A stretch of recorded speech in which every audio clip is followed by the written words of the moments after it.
Bonsoir à tous. Nous sommes ravis de vous accueillir dans ce webinaire organisé par le Pôle de Lyon.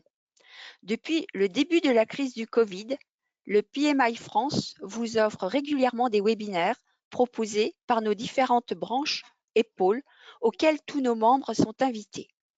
Ce webinaire sera enregistré dans son intégralité, incluant vos questions. Nous avons pour ce webinaire eu 1089 inscrits et actuellement vous êtes en train de vous connecter. Nous sommes plus de 250 participants.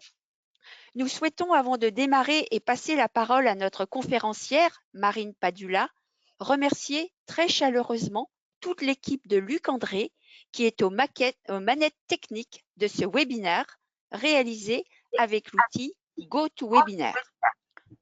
Tous nos participants ont les micros coupés. Pour poser vos questions, merci d'utiliser la section questions dans votre tableau de bord et nous y répondrons lors de la session questions-réponses à l'issue de la présentation de Marine. Maintenant, je souhaite présenter notre conférencière, Marine. Après un parcours de 12 ans en direction des ressources humaines, ceci en France et à l'étranger, plus spécifiquement en tant que manager des opérations RH, Marine a créé Humanescence pour accompagner les ambitions humaines et stratégiques des entreprises et les aider à atteindre durablement leur pleine performance. Psychologue du travail, certifiée, PMP, coach, facilitatrice en co-développement, et elle est également directrice adjointe du PMI Pôle de Lyon depuis 2015. Elle est aussi associée de la société Albalat Holding, entreprise dans l'industrie plastique. Elle intervient régulièrement en tant que conférencière. Passionnée par le sujet de management, elle a écrit un ouvrage qui lui est consacré, Les accords, osez-vous manager gagnant, et elle a créé la première académie managériale digitalisée. Elle anime également, elle est l'auteure des vidéos La Minute Charlie. Par avance, un grand merci à toi, Marine, pour nous offrir avant Noël ce merveilleux webinaire. C'est à toi. N'oublie pas de couper ta caméra de façon à ne pas prendre trop de bandes passantes. Ça marche. Merci. Alors, je fais ça tout de suite. Donc, on se revoit tout à l'heure pour la...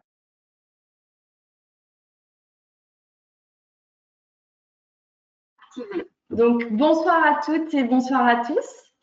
Déjà, un grand merci, Monique, pour cette introduction et merci plus largement à toute l'équipe du PMI qui me permet, une fois encore, d'intervenir pour le compte de cette organisation. Alors, non seulement c'est toujours un plaisir, mais d'autant plus parce que, comme l'a évoqué Monique, je suis également très fière d'appartenir au PMI Lyon. Lorsque j'ai commencé à réfléchir à la structuration de cette conférence, en fait, je me suis très vite aperçue que faire tenir en 3/4 d'heure tout ce que j'avais envie de vous partager à propos du sujet du management, ça allait être clairement très difficile. D'autant que, pareil, comme le disait Monique, donc c'est un sujet qui me passionne et clairement, je n'allais pas pouvoir choisir. Ou dit autrement, renoncer. Du coup, j'ai décidé de revenir à l'essentiel de ma démarche et je me suis tout simplement dit pourquoi en un mot et pourquoi en deux. J'avais envie de m'adresser à vous aujourd'hui. Alors, pour ce qui est du pourquoi, la raison d'être finalement de mon intervention, c'est finalement la même que la raison d'être de mes actions au travers d'Humanescence plus largement. Finalement, diffuser au plus grand nombre ma conviction profonde que vous, managers d'équipes, de projets, avez en vous cette capacité à impacter positivement la réalité de ceux que j'aime à appeler vos Charlie. En tout cas, pour ceux qui me suivent sur les réseaux sociaux. Pour les autres, je veux bien entendu parler ici de ces femmes, de ces hommes que vous avez pour responsabilité de conduire. Le pourquoi, l'objectif, quant à lui, il est double. D'une part, vous permettre de vous libérer de certaines représentations et d'autre part, vous amener à mettre, je l'espère, davantage de sens, de bon sens et d'humanité dans votre manière d'appréhender votre rôle de manager et par conséquent dans vos actions.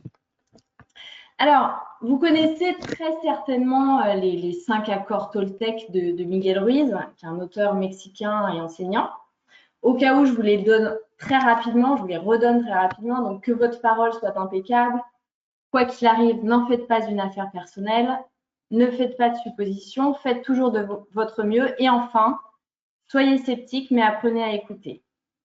Ces accords sont le résultat, en fait, du fruit de la réflexion de Miguel Ruiz qui, très tôt, a fait le constat que tout ce que nous faisions dans la vie était basé sur des contrats que l'on passait soit avec soi-même, soit avec d'autres. Miguel Ruiz a fait le choix de s'intéresser plus particulièrement à ceux que l'on conclut avec soi-même et qu'il qualifie de sources potentielles de souffrance inutile. Ce qu'il va proposer à la place, c'est de conclure de nouveaux contrats. Ces fameux 4, puis 5 accords pour ceux qu'on suivi, et qui permettent à chacun finalement de transformer sa vie en ce qu'il appelle une nouvelle expérience positive. Alors, je passe un peu rapidement parce que ce n'est pas tout à fait l'objet de notre échange aujourd'hui, mais en tout cas, c'est important parce que ça vous donne l'ancrage de mon propos. Puisque dans la continuité et de manière plus ciblée, je pars du postulat que nous concluons des accords avec nous-mêmes dans chacun de nos domaines de vie, que ce soit personnel, familial, social, spirituel, professionnel. Et en tout cas, si je m'arrête et je m'attarde plus particulièrement sur celui-là, le dernier aspect, celui professionnel, en tant que manager, nous passons des accords avec nous-mêmes qui, selon leur teneur, peuvent nous permettre ou pas de manager positivement.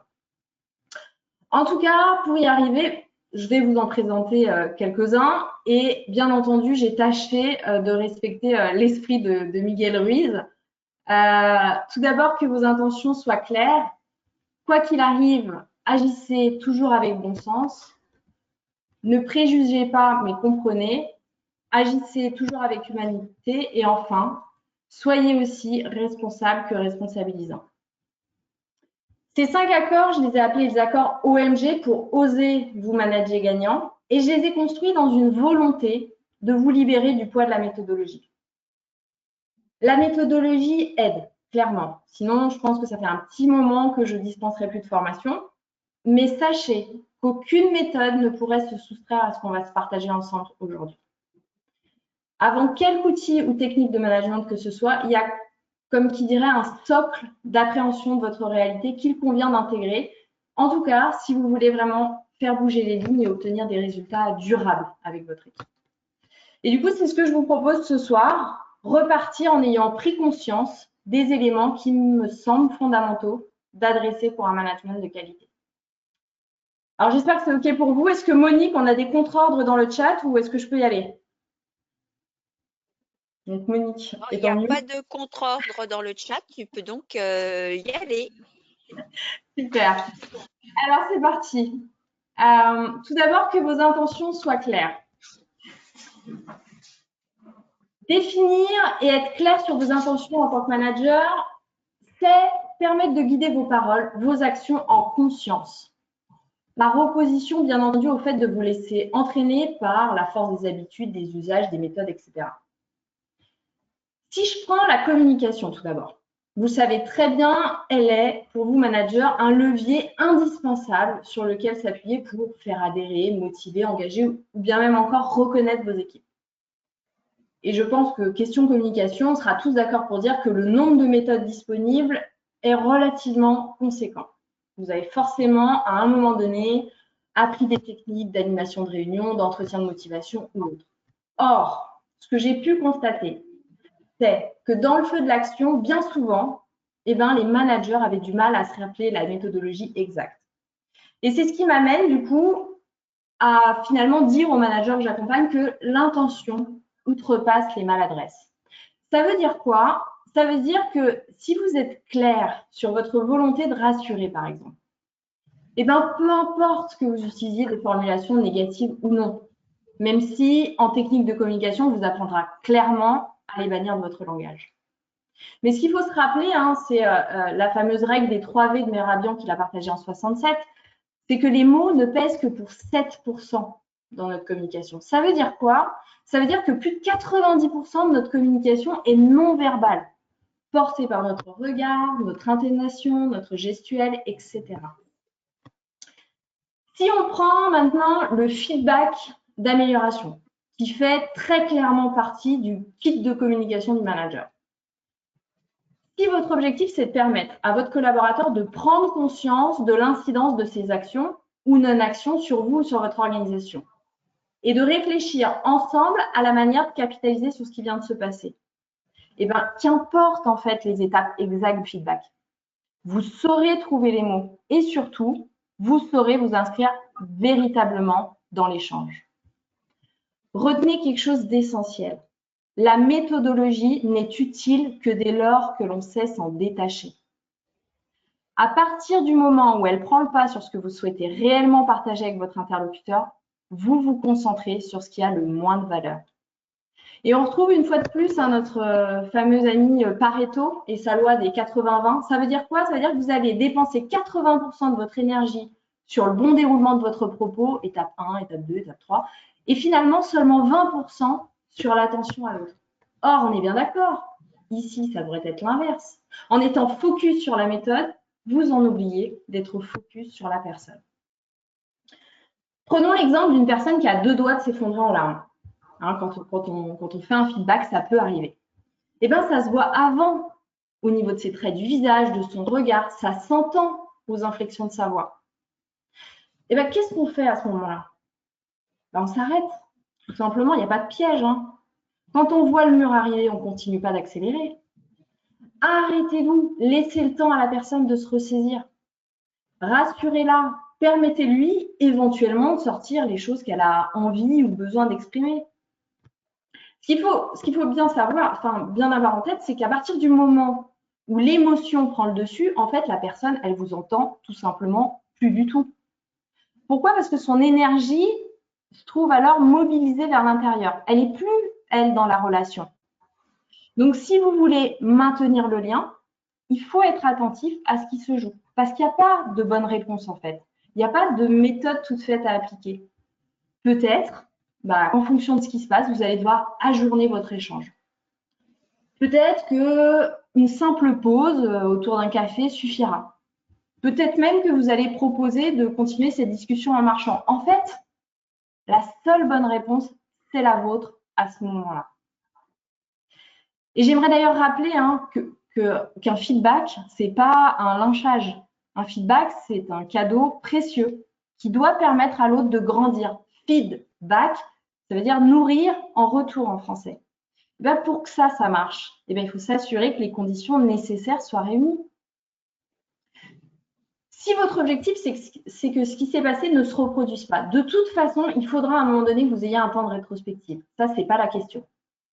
Mais pour autant, ça ne vous empêche pas de faire preuve d'intelligence émotionnelle, d'adapter la manière de vous y prendre à la personne que vous avez en face de vous. Et ce, même si la méthodologie du feedback ne vous explique pas expressément comment faire un retour en 2 voire 3 fois plutôt qu'une. Alors, j'ai pris le temps là de décortiquer le feedback d'amélioration, mais vous comprenez bien que c'est déclinable à l'infini et pour toutes vos communications, quelles qu'elles soient. Quand vous faites une réunion pour présenter à votre équipe un nouveau projet qu'elle va devoir mettre en place, quelle est à ce moment-là votre intention? De les convaincre par A plus B du bienfait de ce nouveau projet ou de les faire adhérer? Parce que si c'est les faire adhérer, vous savez clairement à ce moment-là que le seul discours rationnel ne va pas suffire. Hein. Il va falloir que vous les embarquiez, que vous leur donniez envie de se mobiliser. Donc, en définitive, oui, une fois encore, les formations en prise de parole en public, en méthodologie du feedback, etc., vous sont utiles dès lors que ce sont des exercices difficiles pour vous. Mais si et seulement si vous êtes au clair sur vos intentions. C'est la raison pour laquelle, en amont de vos temps d'échange, qu'ils soient individuels, collectifs, je vous invite à réfléchir à ce qui compte pour vous à ce moment-là, à être au clair sur ce avec quoi vous souhaitez que chacun reparte. Et vous constaterez que ça vous permettra 2 choses. Déjà de trouver le courage de dire certaines choses parfois, parce que ce n'est pas toujours évident. Mais quand vous savez pourquoi vous devez le faire, en quoi c'est important et quel est l'impact que ça va avoir sur la situation, vous passez plus facilement à l'action. Autre chose, ça vous permettra aussi d'arbitrer et de gagner en impact. Si par exemple, vous avez un temps limité avec votre collaborateur, comme c'est d'ailleurs souvent le cas, eh bien, vous saurez choisir ce qui est important d'aborder ou non. Vous allez à ce moment-là privilégier la qualité à la quantité. Ce qui m'amène plus largement et par extension à vos intentions en tant que manager. Quel manager avez-vous envie d'incarner? Qu'est-ce qui compte vraiment à vos yeux dans ce rôle-là? Parce qu'un entretien de feedback, une réunion d'équipe, etc., vous allez avoir le temps de les préparer, ou tout du moins d'y penser, et donc de poser vos intentions. Mais dans votre quotidien, en vrai, vous devez bien souvent improviser, être davantage en réaction, si je puis dire. Du coup, comment voulez-vous que vos paroles ou vos comportements ne soient pas brouillons si vous n'êtes pas au clair sur ce qui est essentiel à vos yeux? Dans votre day-to-day, vous le savez très bien, vous n'avez pas toujours le temps de peser le pour, le contre, l'impact, etc. de tel ou tel propos. Du coup, je vous propose, si ce n'est pas déjà fait, vraiment de prendre ce temps à l'issue de notre échange pour poser clairement, noir sur blanc, les caractéristiques du manager que vous avez envie d'être. Parce qu'à partir du moment où les choses sont claires dans votre esprit, elles se traduisent naturellement dans vos actes. Si par exemple vous vous reconnaissez dans le concept de servant leadership, c'est-à-dire de manager au service de son équipe, eh bien alors vous allez vous vivre en fait comme une ressource pour vos Charlie et vous ferez spontanément à partir de ce moment-là ce qu'il faut pour offrir à votre équipe ce dont elle a besoin pour avancer et ainsi de suite. En définitive, prenez le temps de définir la colonne vertébrale de votre identité managériale. Quoi qu'il arrive, agissez toujours avec bon sens. L'idée ici, c'est de vous inviter à devenir ce que j'appelle un adepte du pas de côté. À vous demander à intervalles réguliers si ce que vous faites et la manière dont vous le faites fait sens aujourd'hui par rapport au contexte, à la situation, etc.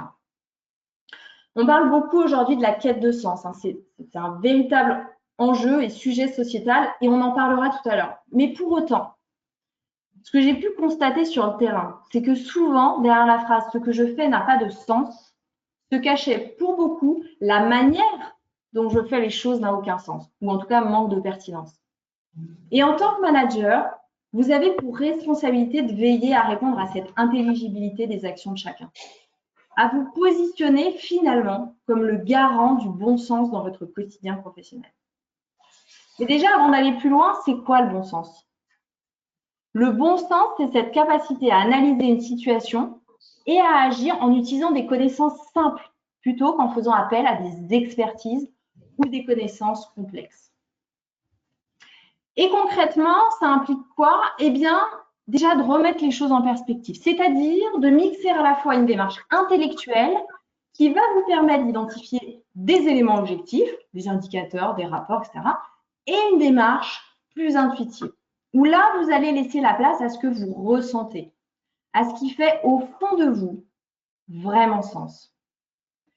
C'est aussi lutter contre vos représentations mentales et enterrer définitivement cette phrase que je ne supporte plus. On a toujours fait comme ça. Préférez plutôt celle de Gandhi qui disait « Ne confondons pas ce qui est naturel et ce qui est habituel ». C'est donc clairement intégré que les évolutions culturelles, organisationnelles, technologiques, etc. puissent faire évoluer vos manières de faire habituelles. Certes, à un moment donné, procéder de telle ou telle manière, c'est avéré efficace. Sinon, vous ne l'auriez pas fait. Pour autant, est-ce que ça implique que vous restiez figé dans des certitudes, des comportements, des choix qui sont maintenant devenus obsolètes? On est donc bien en train de parler d'adaptation ici. Et s'adapter, c'est effectuer une démarche volontariste qui consiste à accepter de remettre en cause ses habitudes et à sortir de sa zone de confort. Enfin, le bon sens nécessite de savoir adopter ce que j'appelle une posture de non-sachant. Et en fait, de ne pas détenir toutes les clés. C'est quelque part faire preuve d'humilité et laisser aux autres la possibilité de savoir mieux que soi, de nous apprendre des choses, d'ouvrir notre champ des possibles. Et je terminerai d'ailleurs cet accord en faisant un aparté sur notre actualité et l'impact de la crise sur nos réalités professionnelles. On sera tous d'accord pour dire aujourd'hui que la Covid-19 a mis en exergue le besoin que nous avions de nous réinventer, tant sur nos modes d'organisation du travail que sur nos manières de communiquer. Or, personne aujourd'hui ne peut dire qu'il sait précisément ce qu'il faut faire. On navigue tous plus ou moins à vue. Par contre, il y a une chose qui est sûre, c'est que ce qui marche pour les uns ne marche pas forcément pour les autres. Et que trouver la bonne réponse, c'est avant tout trouver sa réponse. Et donc pour ça, accepter de renouer avec l'essentiel. D'aller en quelque sorte vers davantage de simplicité pour affronter la complexité du monde actuel.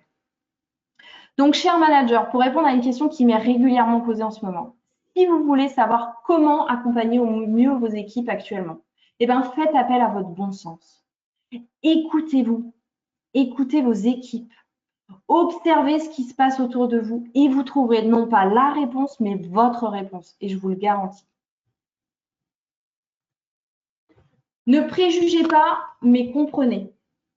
En tant que manager, ce qu'on attend de vous, c'est finalement d'être suffisamment attentif à l'autre pour ne pas lui appliquer ou lui apposer un cadre de référence qui serait préétabli, et bien souvent, parce que vous êtes humain, le vôtre. Ne pensez pas pour vos Charlie. Cherchez plutôt à comprendre ce qu'il en est pour eux, de leur point de vue, que ce soit d'ailleurs à un instant T ou plus largement de leur propre vision des choses, du monde. Et comprendre, c'est quoi? C'est déjà savoir faire preuve d'écoute. Et ça tombe bien, puisqu'un sondage d'OpinionWay de 2017 révèle que la qualité numéro 1 pour un manager, c'est l'écoute.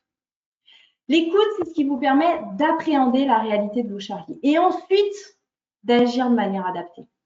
L'écoute, c'est s'intéresser à ce que vous dit Charlie pour ce que ça vous apprend et vous aide à comprendre. Un manager qui sait offrir une vraie écoute, une écoute véritable à ses Charlie, qui sait être là pour les accompagner, pour accompagner leurs questionnements, leurs doutes, etc. C'est un manager qui saura générer de la confiance. En eux, tout d'abord, mais aussi et surtout en lui. Et l'écoute, c'est aussi un peu un super pouvoir, hein, parce que ça permet plein de choses quand on manage et pas que, mais en tout cas, quand on manage, ça va permettre déjà, d'une part, et vous l'avez sans doute déjà constaté, de faire baisser la pression en cas de crise. D'autre part, ça permet aussi d'amener vos Charlie à trouver par eux-mêmes la réponse à leurs difficultés. C'est un peu l'esprit de la maïotique de Socrate, hein, vous vous rappelez, en finalement posant des questions ouvertes, en laissant l'espace à votre collaborateur, et bien vous l'amenez à cheminer et à accoucher des solutions qu'il a déjà en lui et en fait qui demandaient finalement qu'à émerger. Donc, vous entendez bien hein, avec ce que je viens de vous dire, contrairement à ce qu'on pourrait croire, l'écoute, c'est pas quelque chose de passif, hein, bien loin de là, c'est quelque chose d'actif. Aussi, écouter, c'est se donner les moyens de faire preuve d'empathie vis-à-vis de Charlie, c'est-à-dire d'aller un cran plus loin dans la compréhension en y adjoignant celle de ses sentiments et de ses émotions. Et en quoi c'est important, vous me direz? Eh bien, parce qu'une émotion, c'est finalement la partie émergée d'un besoin plus profond. Et par rapport à ça, vous, votre job en tant que manager, une fois encore, c'est d'en tenir compte, c'est d'y répondre. Enfin, en tout cas, d'y apporter une réponse, même si ce n'est pas celle qu'attend expressément Charlie. D'ailleurs, qu'est-ce qu'il vient vous dire, Charlie, quand il partage avec vous, par exemple, qu'il est stressé, qu'il se sent tendu par rapport à quelque chose? Eh bien, souvent, tout bonnement, qu'il a besoin d'être rassuré, que quelque chose se joue autour de son besoin de sécurité. Retenez que les émotions sont des messagers. Donc, c'est à vous de comprendre ce dont il est question si vous voulez, en tout cas, avoir une approche adaptée, entre guillemets, vis-à-vis de votre équipe. Et gardez bien à l'esprit également que parler la même langue ne veut pas dire parler le même langage. On a tous une appréhension différente de la réalité et on ne met pas derrière chaque mot la même signification. Le risque, si vous réagissez tête baissée à tel ou tel propos, c'est finalement de passer à côté d'éléments de compréhension essentiels. Là, clairement, hein, il est urgent de ne pas se précipiter, comme on dit. Alors, assurez-vous de bien saisir ce dont il est question pour la personne et ce qu'elle a vraiment voulu dire, exprimer avant de réagir. Comprendre, c'est également savoir faire preuve d'observation, de recul et d'analyse vis-à-vis de son équipe. Déjà pour identifier les forces de chacun et ajuster votre organisation en fonction et non pas faire en fonction des descriptions de postes qui seraient préétablies. Comment est-ce que vous voulez finalement faire rentrer vos collaborateurs par essence unique dans des cases standardisées? À quel moment forcer des carrés à rentrer dans des ronds a-t-il été possible sans renier les bords? Forcément, ça crée des zones de friction si vous n'adaptez pas à minima le cadre initial en fonction de ce qui se présente à vous. Ayez en tête que chacun de vos collaborateurs a un talent. Peut-être pas celui que vous voulez, peut-être pas celui que vous attendez, mais plutôt que de nourrir votre sentiment de frustration et le sien au travers de plans de développement qui sont d'ailleurs aussi énergivores que démotivants, cherchez à trouver la combinaison optimale, celle qui vous permettra de capitaliser sur les forces des uns et de gommer les fragilités des autres. Et je parle bien là d'organisation optimale, hein, attention, et non pas d'organisation idéale, parce que ça, par définition, c'est une construction de l'esprit. C'est-à-dire une organisation qui visera une satisfaction maximale et non totale de toutes les parties. Aussi, quand je dis comprendre, c'est faire preuve d'observation, je veux également parler de cette capacité à identifier ce qui va nourrir chacun de vos Charlie et ainsi être en capacité d'adapter vos méthodes de reconnaissance. Ne présagez pas de ce qui va ou non nourrir vos Charlie. On a 100% des études qui démontrent un défaut de reconnaissance dans l'entreprise. C'est pas que les entreprises ne fassent rien, on est bien d'accord, mais donc c'est plutôt qu'elles passent à côté de ce qui est attendu par les collaborateurs. Il n'y a pas deux personnes qui fonctionnent de la même manière. Il y a des tendances, il y a des grandes catégories dans lesquelles les gens peuvent se retrouver et encore, mais ça s'arrête là. Et contrairement à ce qu'on pourrait penser, d'ailleurs, c'est pas la rémunération qui est plébiscitée pour justement répondre à ce besoin de reconnaissance. C'est donc la raison pour laquelle vous devez, durant vos échanges avec vos collaborateurs, vraiment les questionner sur ce qui est important pour eux au travail, ce qui fait qu'ils sont épanouis ou non dans leur quotidien professionnel et qu'ils ont tout simplement envie de venir travailler le matin. D'ailleurs, par extension, prenez soin d'identifier ce que j'appelle les choses essentielles, celles qui agissent comme un carburant pour vos collaborateurs, qui sont d'ailleurs une autre forme de reconnaissance, pas dans le sens de récompense cette fois-ci, mais dans le sens d'exploration de ce qui leur importe. Alors si par exemple, votre collaborateur, il a besoin de sortir, il a sa sortie running du lundi midi qui va nécessiter qu'il prenne 1h15, 1h30 bien trempée de pause déjeuner, ou alors il a son yoga le jeudi soir qui l'amène à partir à 17h maximum, et bien vous ne jugez pas de si c'est important ou non. Intégrez ce qui compte pour Charlie comme un élément de management. Et ensuite, évidemment, soyez vigilants à préserver ces temps, puisque ce sont des espaces de ressourcement. N'essayez pas en fait de vous dire bon bah je vais positionner une réunion, c'est pas grave pour une fois, etc. Non, ces impératifs entre guillemets professionnels sont très largement, et on le sait tous, tout à fait repositionnables à un autre moment. Et d'ailleurs, au-delà des activités, j'aimerais aussi attirer votre attention sur les éléments structurants de leur vie. Alors, tous vos collaborateurs ne sont pas forcément prolixes sur leur vie personnelle, mais essayez d'identifier des choses qui pourraient influencer leur vie professionnelle pour ne pas les mettre face à ce que j'appelle des injonctions paradoxales. Est-ce qu'il y a par exemple des contraintes de garde alternée? Est-ce qu'il y a des aidants dans votre équipe? Plus largement, est-ce qu'il y a des situations personnelles qui amèneraient, à juste titre, parfois à des ajustements en termes d'organisation professionnelle? Moins ce sera tabou, plus vous serez attentif à ces caractéristiques de vie, entre guillemets, plus les choses s'organiseront de manière fluide entre les différents domaines de vie de vos collaborateurs.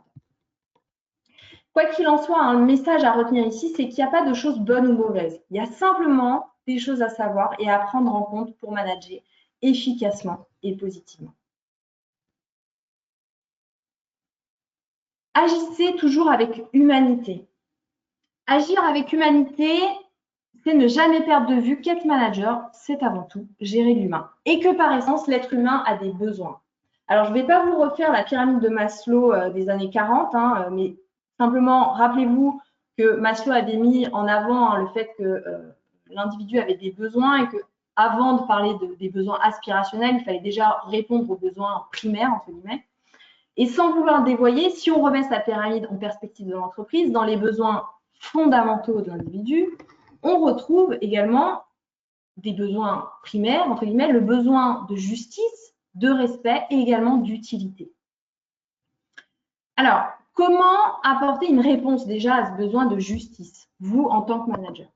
Eh bien, en vous appliquant à mettre en place un cadre solide au sein de votre organisation. Ce qui passe, premièrement, par le fait de prendre un vrai temps pour définir les règles du jeu avec vos collaborateurs et expliciter clairement ce qui est attendu de chacun.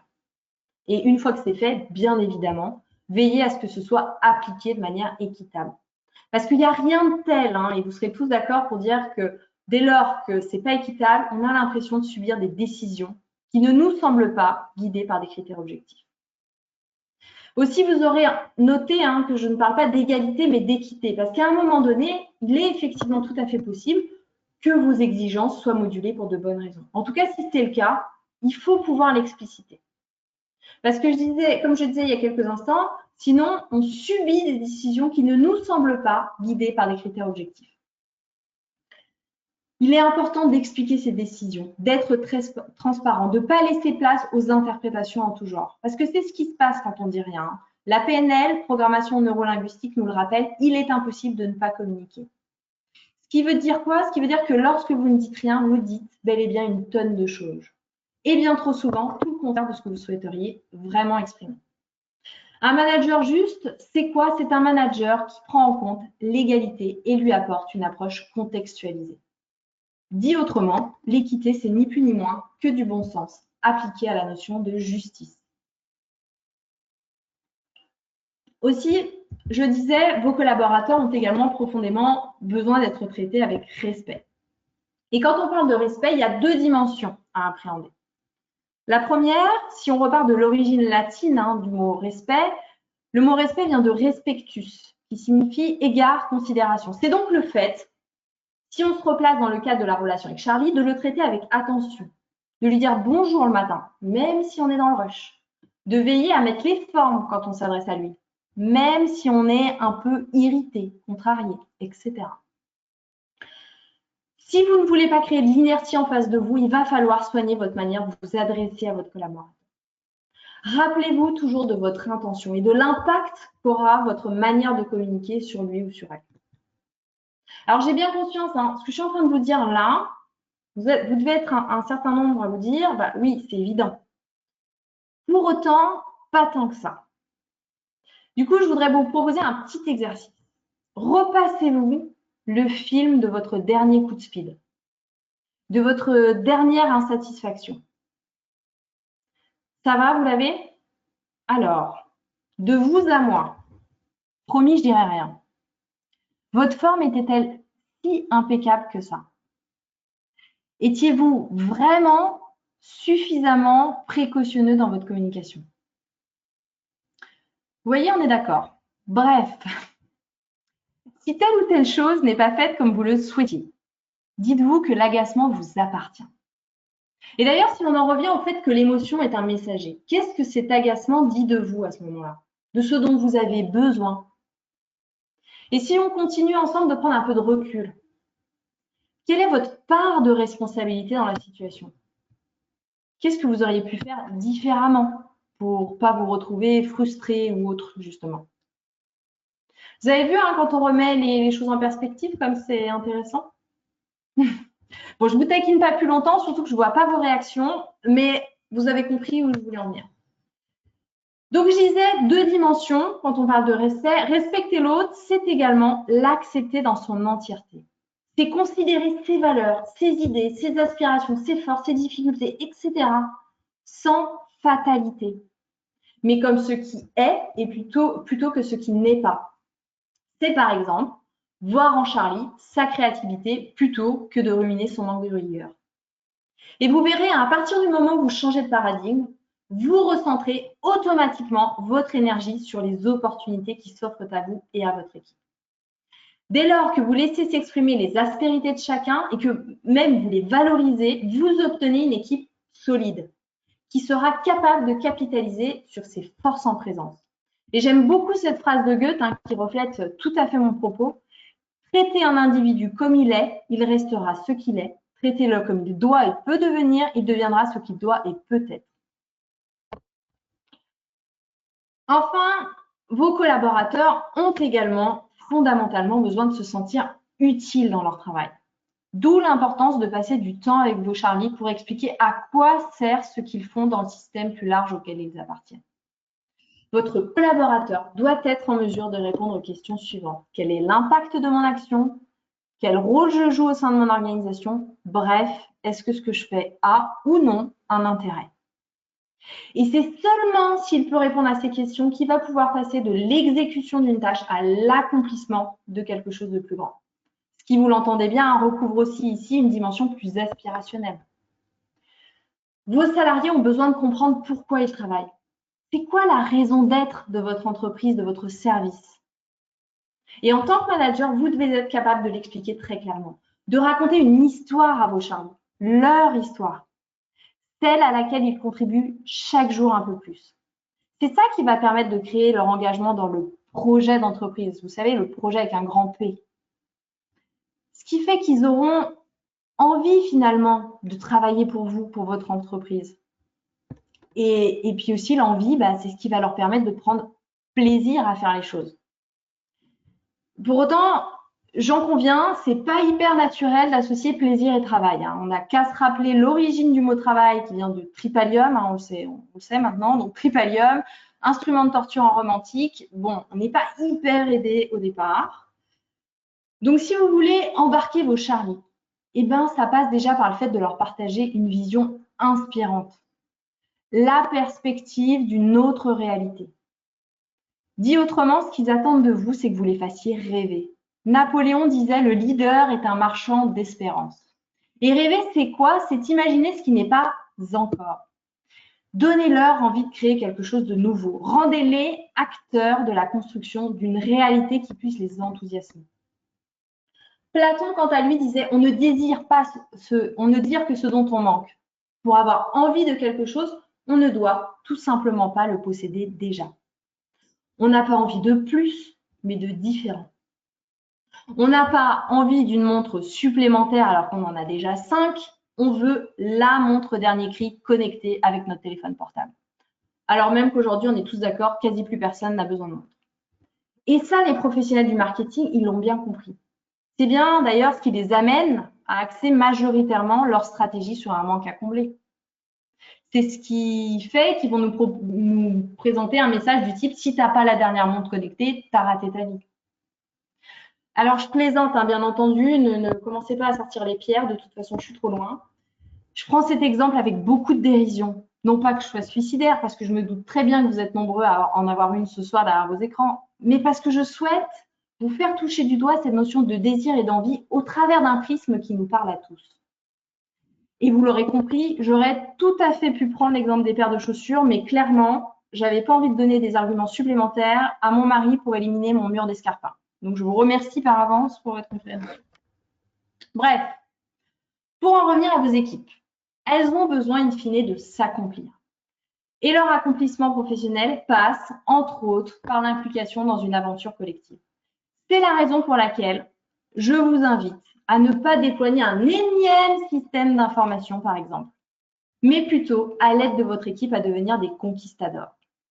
Proposez-leur de contribuer à casser les silos dans l'entreprise, par exemple. Invitez-les à réunir l'organisation autour d'un langage partagé, à renforcer une culture commune, etc. Se rassembler, se comprendre, échanger, c'est ça qui donne envie.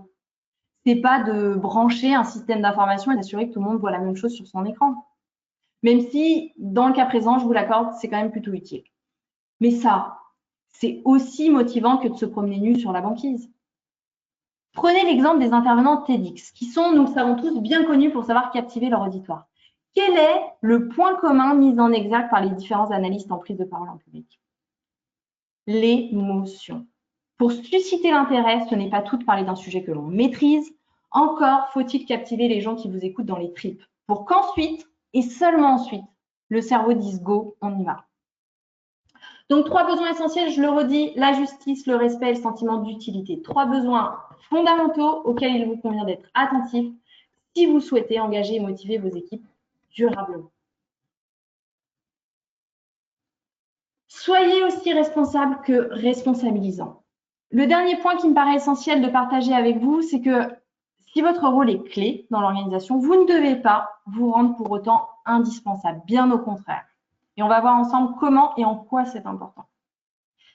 Il est clé puisqu'aujourd'hui, je ne vous apprends rien, nos entreprises naviguent sur des marchés extrêmement concurrentiels. Et que la différence ne se fait plus tant sur les produits et services que sur la manière de les concevoir. Et quand je dis ça, je veux bien entendu parler de la seule, entre grands guillemets, variable d'ajustement à jamais improgrammable, les hommes et les femmes qui les composent et qui sont à l'origine de ce que l'on appelle la performance sociale. Deux enjeux les concernant, d'une part, les retenir, je ne vous parle même plus de les attirer, ça c'était un challenge des années 90, et les amener à performer. Et là, vous, en tant que manager, vous avez grandement votre part à jouer, comme les statistiques le démontrent. Question attention, tout d'abord, ACE, cabinet de recrutement international, met en lumière le fait que plus d'un départ sur deux de l'entreprise serait dû à une mauvaise relation avec son manager, alors même que les salariés aiment ce qu'ils font. Pour ce qui est de la performance, la Segos, leader européen de la formation professionnelle, nous apprend quant à elle que les 2/3 des actifs estiment que la première cause de mal-être dans leur entreprise est due à la pression de leur hiérarchie et à leur manque de soutien. Or, ce qui est quand même bon d'avoir à l'esprit quand je dis ça, c'est que le mal-être au travail a lui aussi par ailleurs été chiffré, cette fois par Mozart Consulting et le groupe Apicil, et qu'il s'élèverait à 14 500 € par an et par salarié. Et sur ces 14 500 € par an et par salarié, on a 40% qui sont compressibles. Ça veut dire quoi? Ça veut dire que potentiellement, l'entreprise peut agir sur 5 800 € par an et par salarié. Le reste, c'est dû au mari, à l'ex-femme, aux enfants, à la belle-mère, etc. Donc, si elle se soucie du bien-être au travail, elle peut potentiellement récupérer jusqu'à 5 800 € par an et par salarié.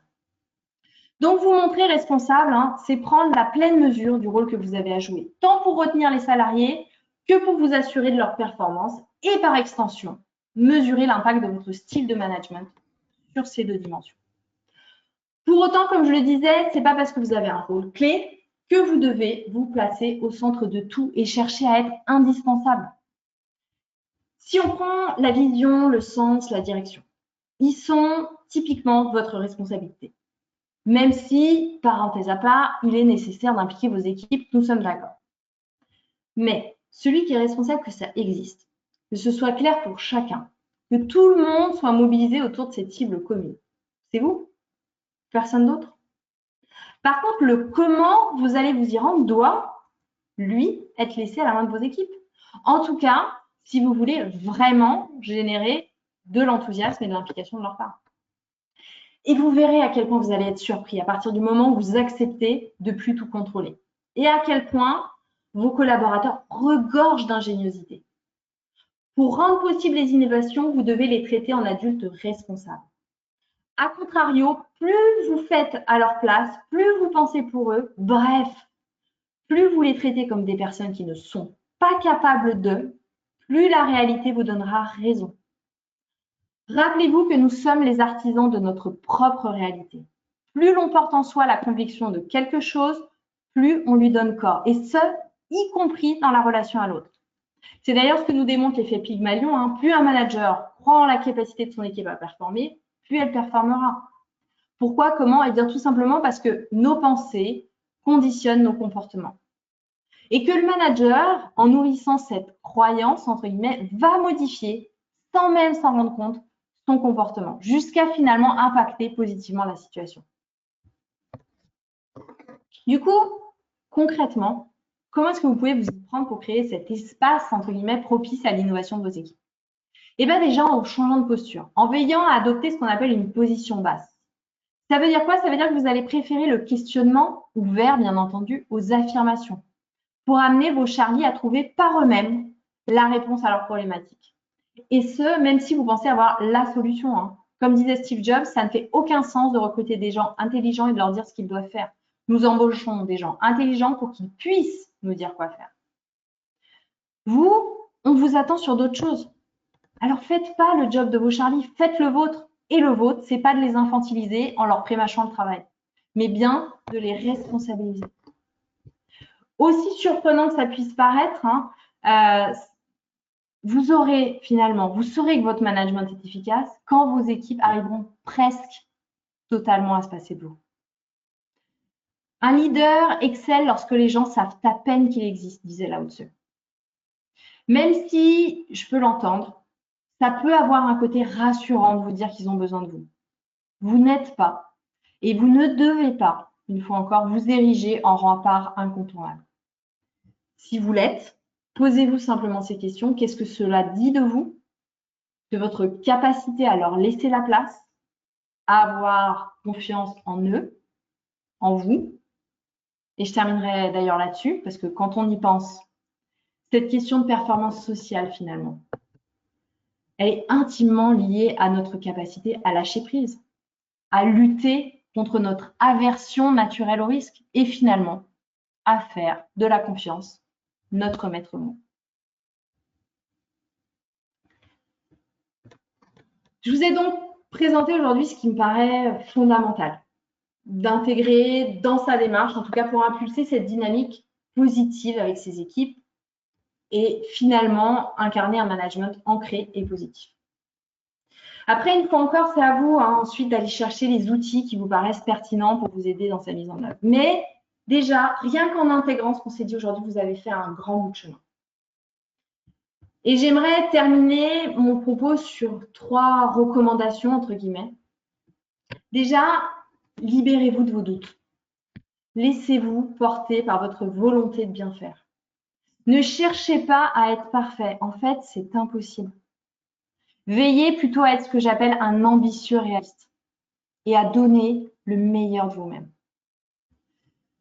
Soyez persévérant et appliqué. Être un bon manager, ça demande du travail, ça demande de l'engagement. Et même si, c'est vrai, votre rôle est parfois difficilement palpable, il est, et nous l'avons vu ensemble à l'instant, tout à fait clé. Alors faites-vous confiance. Ne vous cachez pas derrière le côté rassurant de l'opérationnel. Ne trahissez pas vos craintes au travers d'un micromanagement. Osez tout simplement être un manager qui déchire. Enfin, pour prendre soin de vous, pour prendre soin de votre équipe, c'est un joli lapsus, commencez par prendre soin de vous. Si vous vous malmenez, comment voulez-vous accompagner vos équipes dans les meilleures conditions? Gardez en tête que vous êtes votre ressource, entre guillemets, la plus précieuse. Voilà pour moi. Un immense merci pour votre attention et à vous la parole, ou plutôt à toi Monique, pour me partager les questions éventuelles des participants. Un grand merci à toi, Marine, pour nous avoir expliqué les accords Osez-vous manager gagnant et surtout pour toutes les illustrations que tu nous as apportées. J'espère que nous allons pouvoir devenir cette manager ambitieux réaliste. Et oui, effectivement, nous avons eu beaucoup de questions. Alors, la première, finalement, peut-on dire qu'il est possible de manager sans aucun outil, technique, méthode? Question posée par Sandrine. Alors, merci Sandrine. Je dirais que comme il est possible finalement de courir sans technique de running, oui, c'est possible. Et qu'en tout cas, le fait de ne pas avoir de technique ne doit pas empêcher de passer à l'action. Après, si on veut cranter en termes de résultats, c'est autre chose. Dans ce cas, les techniques, les méthodes me paraissent indispensables. En tout cas, si on veut mieux cadrer ses manières de faire, être plus efficient dans son approche, etc. Si je reste sur ma métaphore du running, au départ, c'est bien mon envie, c'est bien mon goût de l'effort, c'est bien ma volonté qui vont me permettre de me dépasser, qui vont me mettre dans cette dynamique de donner le meilleur de moi-même. Mais après, si je veux vraiment significativement augmenter ma performance, je vais bien être obligée de faire des entraînements spécifiques, de suivre des programmes pensés par des experts du sujet, parce que moi, clairement, j'en suis pas une. Mais à l'inverse, on sera tous d'accord pour dire que tous les exercices du monde ne pourront clairement rien changer si j'ai pas à la base, toute base, ce désir de bien faire. D'ailleurs, dans l'Ani Management Academy que j'ai créé, je partage effectivement des techniques, des outils, mais je pars toujours du raisonnement, de la logique qu'il y a derrière. Parce que c'est ce qui doit être et rester le moteur de l'action finalement. À la fin, quand la personne ne se rappelle plus de la méthode exacte, je sais que si on l'aborde de cette manière-là, il va lui rester l'essentiel. Et l'essentiel, c'est quoi? C'est la lecture intellectuelle, voire émotionnelle de la situation. Et une fois encore, pour moi, c'est finalement l'important. Merci Marine. Alors, la deuxième question qui nous est posée par Abdel. Comment amenez-vous les managers toxiques à manager avec humanité? Aussi les managers, tu es un sale con, quelque chose comme ça, entre guillemets bien sûr. Alors, super Abdel, merci de me poser cette question parce que j'ai souvent à y répondre. Et, si vous me le permettez, j'aimerais déjà commencer par quelques précisions sémantiques. On parle de management toxique plutôt que de manager toxique parce que ça évite finalement de stigmatiser les personnes. Notamment parce que généralement, en fait, c'est les pratiques qui sont en cause. Quand le style managérial devient toxique, ça ne signifie pas que la personne elle est mauvaise, mais qu'il y a inadéquation finalement entre son comportement et ce qu'on attend de lui ou d'elle en tant que manager. Et ce que l'expérience m'a montré finalement, au risque d'en surprendre certains d'entre vous, c'est qu'il y avait surtout beaucoup de managers maladroits, plus que de managers mauvais par essence. Oui, il y en a un, je nie pas la réalité, mais il y a surtout des managers maladroits. On a énormément d'experts qui sont promus à ce rôle parce qu'ils sont au départ de bons techniciens, de bons opérationnels. Pour autant, c'est pas parce que tu es un bon technicien ou un bon opérationnel que tu seras forcément un bon manager. Ça n'a rien à voir. Manager, c'est un vrai métier. Ça s'apprend. Ça demande énormément de travail sur soi, ça demande d'être en confiance. Il faut déjà être capable de s'occuper de soi et puis ensuite de s'occuper d'autres personnes que soi. Et ce que j'aime dire souvent, pour ceux qui ont l'habitude de travailler avec moi, je dis souvent cette phrase, lorsque le scorpion a peur, il pique. Ça veut dire quoi? Comme je l'évoquais tout à l'heure, l'émotion, c'est un messager. Qu'est-ce que vous dit un manager qui vous agresse, par exemple? Qu'il est en situation en fait d'insécurité, qu'il a besoin quelque part d'être rassuré. Alors, vous êtes, attention, on va pas mélanger les genres, vous êtes ni son coach, ni son psy, ni son manager. Mais vous êtes un être humain face à un autre être humain. Et en fait, si on prenait plus généralement l'habitude d'être davantage dans la compassion, entre guillemets, et moins dans le jugement, on ne renforcerait pas autant ces comportements. Parce que c'est ce qui se passe quand on rentre en résistance. On est tous, je l'ai dit tout à l'heure, co-responsables de nos réalités. Donc, finalement, souvent, et j'ai un peu peur de ce que je vais moi-même dire, parce que je me dis, il me faudrait 2 heures pour développer et pour m'assurer de ne pas me faire prendre une attaque. Mais donc finalement, souvent, en fait, quand le manager dysfonctionne, l'équipe en face dysfonctionne également en partie. Une équipe au global, c'est une dynamique de groupe. Ce sont des relations, ce sont des interrelations. Donc, à quel moment est-ce que vous avez finalement, vous, enclenché le cercle de la bienveillance? À quel moment vous avez essayé d'enrayer un cercle vicieux et plutôt d'essayer d'enclencher un cercle vertueux, si je puis dire? Une fois encore, moi, je ne crois pas, sincèrement, et ça n'engage que moi, aux managers mauvais par essence. Par contre, je crois aux personnes isolées dans leur fonction. Et je crois aux personnes qui ont besoin d'aide et davantage de compréhension. Tout un chacun, que ce soit manager, que ce soit non-manager, collègue, collaborateur, RH, on a en nous la possibilité de faire bouger les choses si on le veut vraiment. Merci Marine. Alors, autre question posée par Nicolas. Quel serait l'accord Toltec et non Osez-vous manager gagnant qui, selon vous, serait le plus utile aux managers? C'est une question piège. Alors, les accords Toltec, je ne sais pas si vous les connaissez tous. En tout cas, si ce n'est pas le cas, je vous invite vraiment à les découvrir parce que c'est hyper précieux en termes d'enseignement, que c'est plein de sagesse et clairement, c'est difficile de choisir. Mais en tout cas, si je procède par élimination, je vais un petit peu contourner la question parce que, en fait, j'en ai abordé une grande partie finalement au travers de mes propres accords. La parole impeccable, le fait de ne pas faire de suppositions, l'écoute, etc. Ça se retrouve finalement dans ce qu'on s'est partagé. Du coup, je dirais, faites toujours de votre mieux. Parce que finalement, comme je le disais en conclusion, vous ne pouvez pas être parfait. Et chercher à l'être, ça ferait que vous épuisez parce que c'est impossible.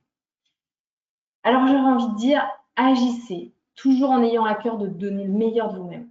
Et les choses suivront, je vous le garantis. Restez en ligne, persévérez. Et après, il n'y a pas de raison pour que ça fonctionne. Pour que ça fonctionne pas, pardon. Si ça fonctionne pas, en fait, je pense que vous vous êtes tout simplement arrêté trop tôt.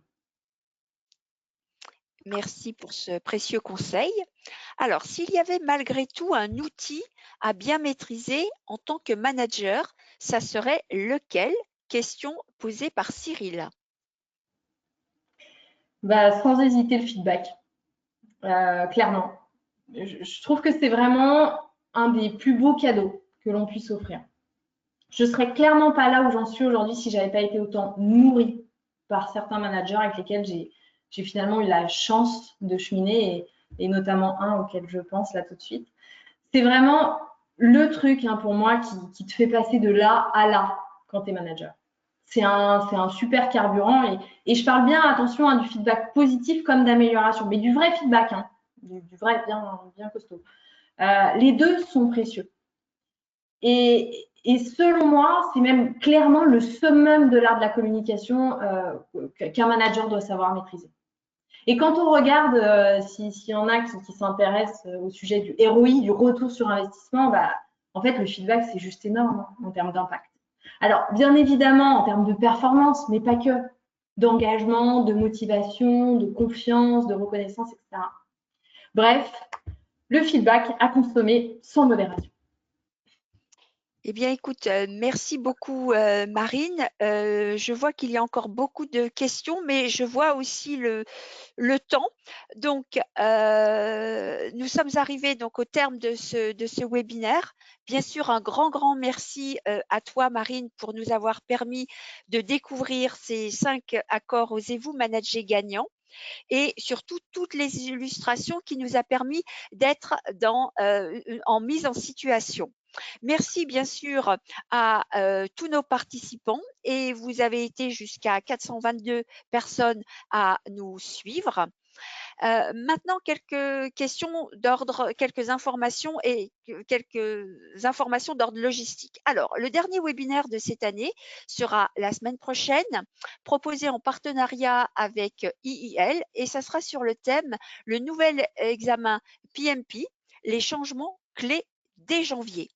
Bien sûr, vous pouvez retrouver en replay tous les nombreux webinaires que nous avons su vous proposer depuis mars. Ils sont en ligne sur notre site web à la rubrique conférences en ligne et replay. Dernières informations que nous souhaitons partager avec vous. Pour ceux qui le souhaitent, donc il y a un code PDU qui est associé à cet événement. Vous allez recevoir à la clôture de ce webinaire une courte enquête de satisfaction.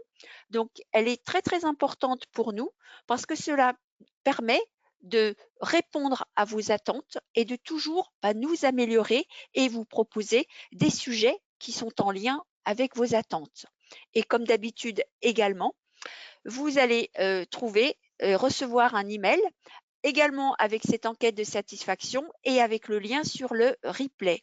L'intégralité de ce webinaire et les questions qui seront répondues par Marine vous seront proposées dans un article à venir qui sera présent sur notre site où vous retrouverez l'intégralité des informations. Eh bien, écoutez, quant à moi, en tant que chef de projet de cet événement, ce fut un plaisir de travailler avec Marine, notre conférencière, à la préparation de cet événement.